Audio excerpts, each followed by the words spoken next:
In the beginning was the Word, and the Word was with God, and the Word was God. And the Word became flesh and dwelt among us, and they gave him the name Jesus, because he would save his people from their sins.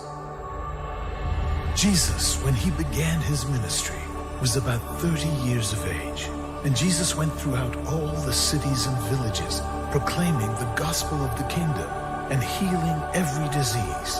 When he saw the crowds, he had compassion for them, because they were like sheep without a shepherd. But the chief priests did not receive him. They even plotted to kill him. When one of his 12 betrayed him, soldiers arrested Jesus and bound him. They twisted together a crown of thorns and put it on his head. They mocked him, saying, "Hail, King of the Jews!"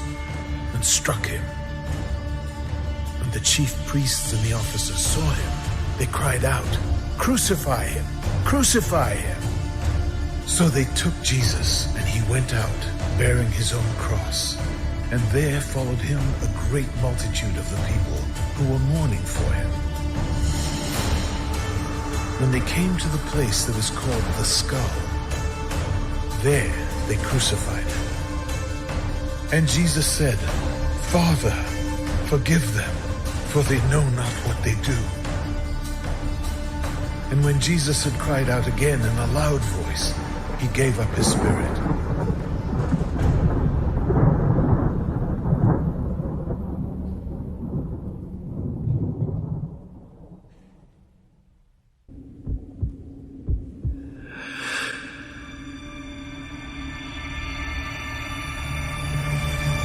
On the first day of the week, at early dawn, several of his followers went to the tomb. Two men appeared and said to them, "Why do you seek the living among the dead? He is not here, but has risen."